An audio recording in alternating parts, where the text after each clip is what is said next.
सैफवर हल्ला झालेल्या प्रकरणात एक जण आता ताब्यात घेण्यात आलेला आहे। आत्ताच्या घडीची सर्वात मोठी बातमी पाहतोय की सैफवर हल्ला झालेल्या प्रकरणात आता एकाला ताब्यात घेण्यात आलेलं आहे। सैफवर हल्ला होऊन 33 तास उलटलेत आणि आता एक जण पोलिसांनी ताब्यात घेतलेला आहे।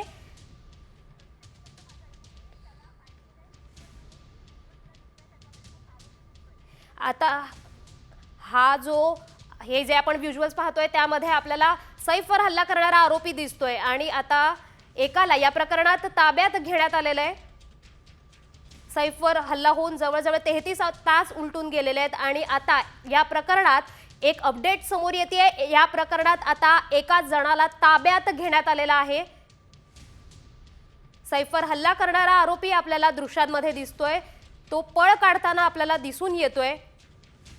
आताची अपडेट समोर येते की सैफवर हल्ला झालेल्या प्रकरणात एक जण आता ताब्यात घेण्यात आलेला आहे। आताच्या घडीची मोठी बातमी आपण पाहतोय, सैफवर परवा रात्री हल्ला झाला होता।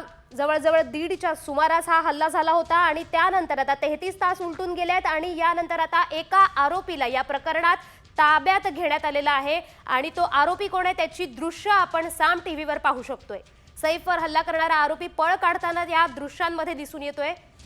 सीसीटीव्हीचं फुटेज आपण पाहू शकतोय की हल्ला झाल्यानंतर हा सैफवर हल्ला करणारा आरोपी कसा पळ काढून निघून जातोय आणि सैफ हल्ला प्रकरणी आता एक जण ताब्यात घेण्यात आलेल्याची माहिती मिळते। तब्बल 33 तासांनंतर एका आरोपीला आता ताब्यात घेण्यात आलंय। बुधवारी मध्यरात्री 1:30च्या सुमारास त्याच्यावर हल्ला झाला होता। त्यानंतर सैफवर लीलावती रुग्णालयात उपचार सुरू होते।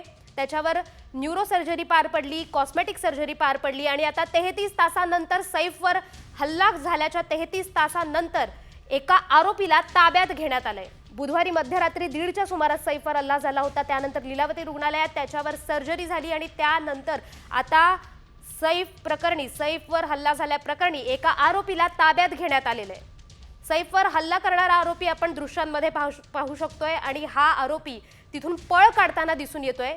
सैफवर बुधवारी मध्यरात्री 1:30 वाजण्याच्या सुमारास हल्ला झाला। या हल्ल्यानंतर लीलावती रुग्णालयात त्याच्यावर न्यूरो सर्जरी, कॉस्मेटिक सर्जरी पार पडली। त्याच्या पाठीकडच्या भागातून 2 ते 3 इंचाचा एक धारदार वस्तूचा तुकडा बाहेर काढण्यात आला आणि त्यानंतर पोलिसांनी तपासाला वेग आला होता, पोलिसांच्या तपासाला आणि त्यानंतर आता तब्बल 33 तास उलटून गेलेत आणि त्यानंतर आपल्या समोर एक मोठी अपडेट येते की सैफ हल्ला प्रकरणी एक जण ताब्यात घेण्यात आलेला आहे।